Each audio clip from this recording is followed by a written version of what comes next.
Okay, good afternoon, class. So, before we proceed in our topic for today, I'd like to request Mr. Rafael to lead a prayer in front. Okay, thank you, Mr. Rafael. Okay, now we're going to tackle the following. Okay, but before we proceed, so I'd like you to group into four. So, you have to find your groups. So, and then I will give you a jumble words that you're going to answer. Okay, that this will be this activity will be per group. Okay, you have to arrange the jumble word. Then one of your members will be your representative in front, and he will be discuss or she will discuss what the word is all about. Okay, so okay, this is for the group 1, and this is for very good group 4. So before we proceed, so I'd like you to give our objective for this day. So our objective for today's lesson are, at the end of the lesson, students are expected to perform the following with 100% degree of proficiency. Okay, number 1 is analyze and identify where there is a profit or loss. Okay, number 2 is, another objective is perform and prepare your own income statement. Okay, and number 3, recognize the importance of analyzing the result of income statement. Okay, another one is, student will be divided into 4 groups. The teacher will post an unfinished income statement reports in which every group must compute the data using their calculator or cell phone, laptops, and prepare their insights, comments, and explanation regarding with the income statement report posted in the board. Okay? So this is for the group 1. So the income statement for the year ended December 31, 2018 by Mr. Santos. And for the group 2, income statement for the year ended by Mr. Santos again. And another one for group 3, and another one for group 4, income statement for group 4. Okay, you have to find out, you have to use your calculator to compute, analyze the data on how to compute, and identify if there is an net income or net loss. Okay, now, okay, group 1, are you ready? Okay, group 1. Okay, very good, group 1. And for the group 2, okay, very good, group 2. Okay, for the group 3, okay, very good, group 3. And for the group 4, okay, very good, group 4. Okay, now, so how did you feel the activity today? Did you enjoy it? Okay, that's good. Okay, now we're going to see the final answer. So for the group 2, so there is no income and there is no loss. Okay, and for the group 3, so we have here their net income is negative. So which it means that you are gaining net loss, not net income. So if you look at on the revenue side, this one, so your revenues total only is 119, and your expense is total surpasses the amount 132,511. So if we, and another one is the income tax expense, so you have to add it in on your expense. So the total will be 13,500. Okay, group 4. Okay, Okay, very good. And another activity. Okay, so the group a while ago. Okay, activity. Okay, student will be divided again into 4 groups, and every group must prepare their own income statement based on their actual operation for the past 2 weeks. And after presentation, they have to analyze if they earn profit or loss on their small business operation. We have prepared aerobics for appropriate scoring. So you have to prepare your own income statement, and you have to analyze whether you are gaining net income or gaining net loss. Okay, Mr. Lloyd, can you please read the first? Okay, very good. Thank you, Mr. Lloyd. So assets are resources owned and controlled by the business, result of past transactions, events, and from which future economic benefits are expected to flow the business. Okay, assets. When we say assets, it's the company's own. Okay, for example, the property, machineries, buildings, and so on. Okay, that will be the asset. Another one is liability. Okay, Mr. John. Okay, can you please read the number 2? Okay, thank you, Mr. John. Okay, liability are present obligation of an entity arising from past transaction, events, and from which future economic benefits are expected to flow the business. So, we have 2 types of asset and 2 types of liabilities. Okay, we have current assets and we have current liabilities. So, don't forget that the current assets is just only a matter of 1 year. So that will be current. And current liabilities are only those obligation who will be, the term of obligation is only 1 year. Okay. Then another one is owner's equity. Owner's equity is residual interest, contains the net difference between total asset and total liabilities, represents ownership, and its terminology change depending on their form of business organization. So yun, so you have to understand, or you have to remember that residual interest contains that difference between total asset and total liabilities, which means owner's equity, or the money of every what we call that. For example, we are in the corporations. So you have your own investment, and the other investors, they invest their money. So they have their own owner's equity in their company. Okay, in your company. Another one is service revenue. Okay, who wants to read? Okay, thank you.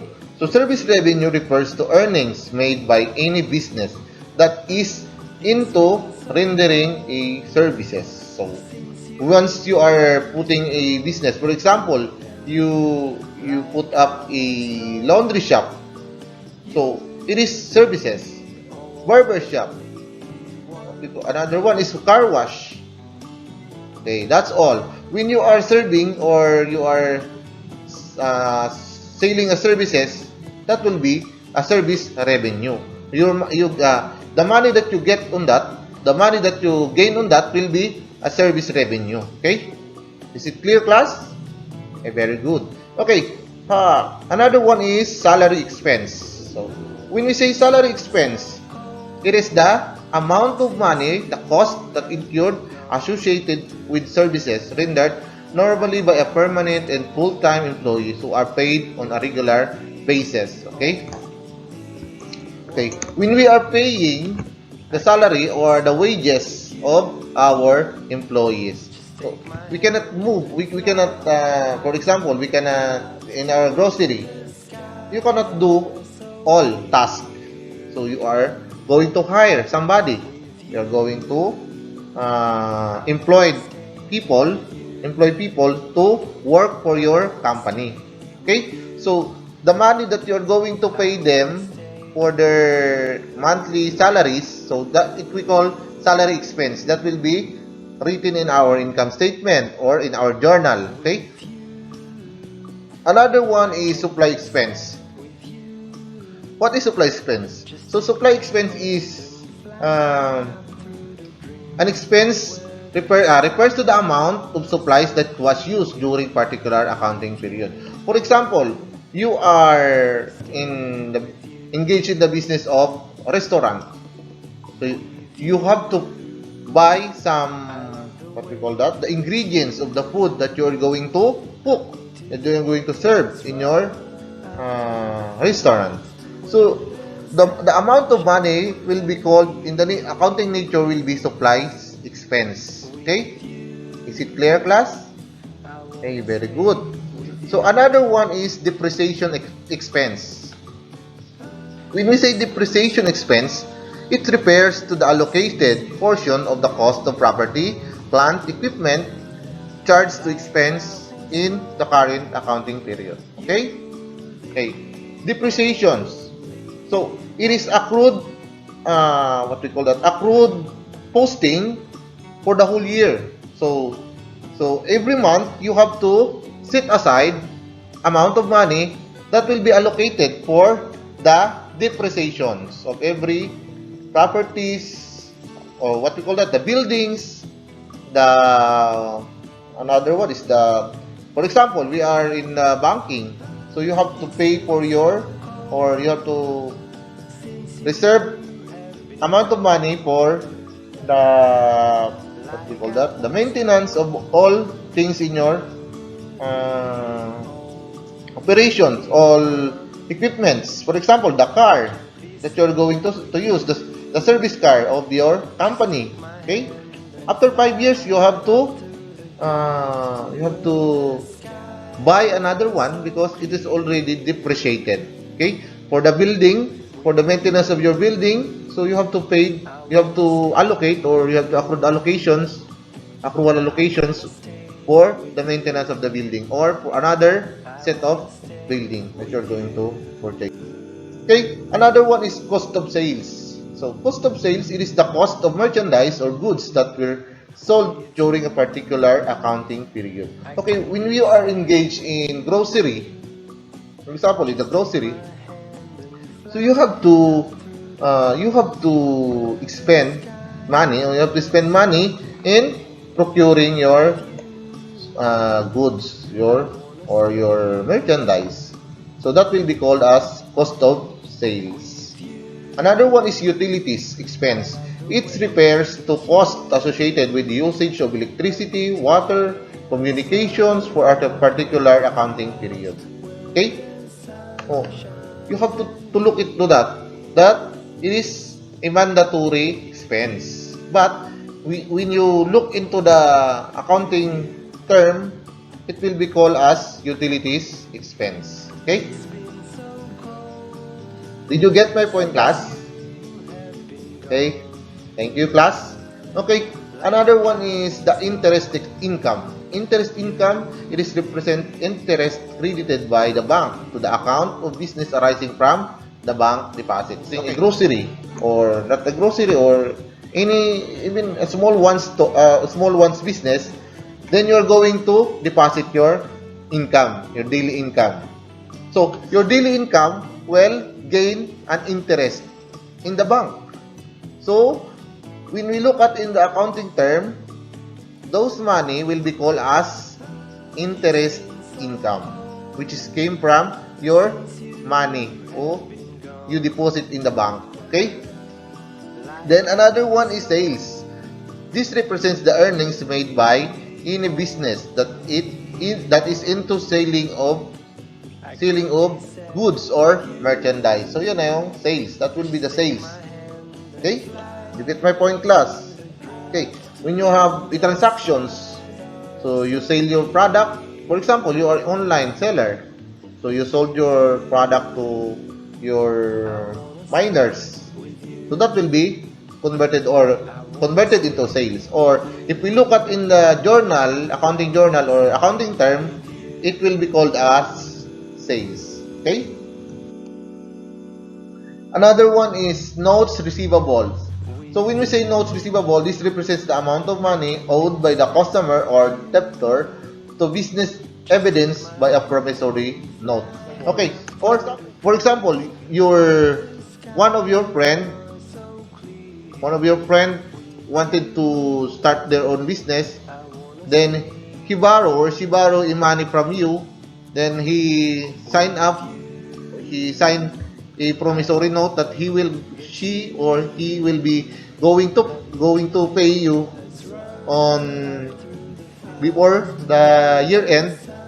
So that the instrument that they use is notes receivable. Okay? Unused supplies. So it is 3% supplies which remain unused at the end of accounting period. Okay, class. Remember, accounting period is 1 year. So okay, every year we have to prepare every year end we have to prepare our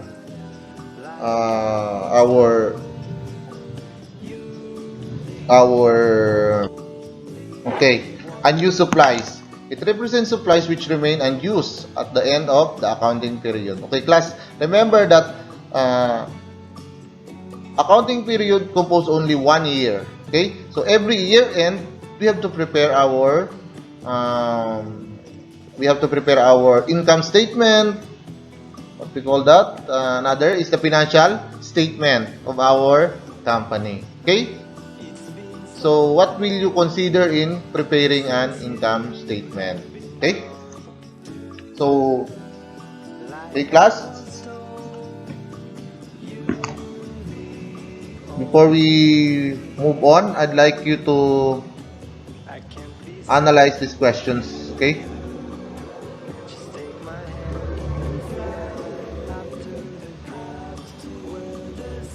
Okay, what is depreciation expense?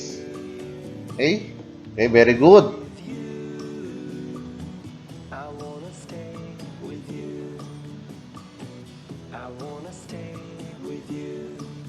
Okay, let's go with the think, fair, and share. Did you enjoy the class? Okay, thank you. Okay.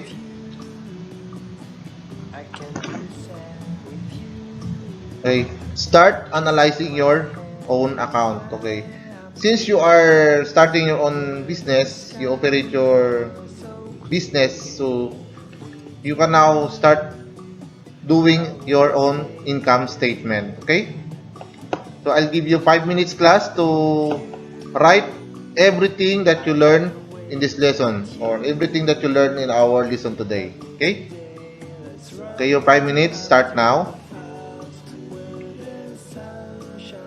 Okay, Mr. Jason, what did you learn with our topic today? Okay, very good. How about you? Okay, how about you, Mr. John? Did you learn something? Okay, very good. Okay, so how was the activity? What did you learn from it? How will you apply income statement with your own current business? Okay, that's all. Okay, what do you think? Why it is important to have your own income statement? Why it is important to prepare an income statement or a financial statement of every company? Yes, indeed. Because you will know if your company is still gaining an income or gaining loss. Okay, that will be that will be the main parameter that you will understand what was the status of your company or what was the status of your business. Okay, if you don't have any record of your transactions, how are you going to review that? How are you going to see if your company is feasible or not? Okay, so you have to prepare. So that's the importance of income statement, to know if your company is feasible, gaining income, and so on. Okay, another is Okay. Now, I'd like you to prepare a 1/4 sheet of paper. So I give you 10 items quiz to know if you learn something today. Okay? This is for number 2. Romeo are currently operating his massage parlor. What should be the proper accounting term he shall use at revenue part? Okay? A. Service revenue. B. Place revenue. C. Design revenue. And D. Goals revenue. Okay? Number 3. Company A had purchased ingredients and supplies for their catering services, but due to decline of demand, what will be the correct accounting term to supply excess at the end of accounting period? Okay? Letter A, price supplies. Letter B, design supplies. Letter C, unused supplies. And letter D, quantity supplies. Okay? Number 4, Rosie Company borrow money amounting to 10 million pesos in Yamaha Lending Incorporation, and they executed a promissory note with complete details. What will be the correct accounting term should be used by Yamaha Lending Incorporation in their income statement? Okay? Letter A, quantity receivable. Letter B, design receivable. Letter C, notes receivable. And letter D, organizing receivable. Okay? Number 5, blank. This represents interest credited by the bank to account of the business arising from bank deposits. Okay. Yun na. You deposit your amount, some amount of money in the bank. So, you will gaining what? So, that's the correct answer. Okay, letter A, people's deposit. Letter B, money income. Letter C, popularity income. And letter D, interest income. Okay? Number 5, a company of Mr. Gapilango purchased 4 units of vehicle and 2 units new equipment. The accounting department starting to book an expense allocate portion of the cost. Okay? Letter A, design expense. Letter B, variety expense. Letter C, quality expense. And letter D, depreciation expense. Okay, class? Okay. Number 7, blank. This represents the earnings made by any business that is into selling goods or merchandise. This represents the earnings made by any business that is into selling goods or merchandise. Letter A, sales. Letter B, placing. Letter C, branding. And letter D, crafting. Okay? Okay, class? So, from item 8 to 10, give at least 3 types of expense usually found in income statement. Okay, you have to enumerate only at least 3. At least 3 in type of expense usually found in income statement. Okay? Finish? Finish or unfinish? Okay? Okay. Finish or unfinished? Please check your own paper because we are in online setup, so you have to check your own paper, then submit it to me. Okay, submit through Messenger or through Facebook Messenger. Okay, now, okay, shall we check your answer? Okay. For number 1, utilities expense. Number 2, service revenue. Number 3, unused supplies. Number 4, notes receivable. Number 5, interest income.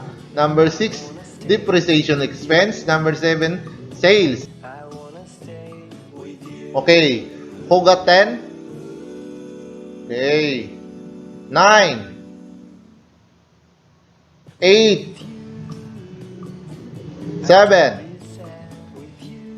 6, 5, 4, 3, 2, 1. Okay. Thank you very much, class. So, I think it is based on the score that you get. So, you get or you learn something more today in our lesson. Okay. So, that's all for this day, class. Okay. Goodbye, class. Okay.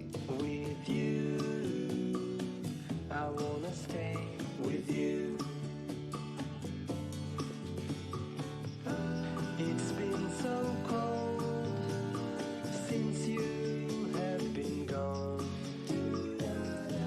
Like I was told, you're the only one.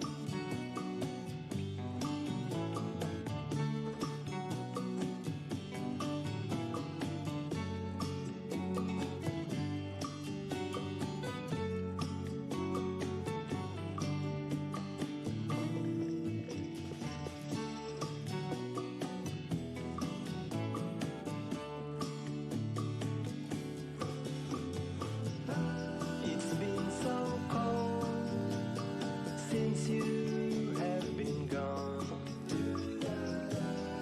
Like I was told, you're the only one. I can't be sad with you. Just take my hand and fly up to the dreams where the skies are so clear. With you, I wanna stay with you. I wanna stay with you. I wanna stay.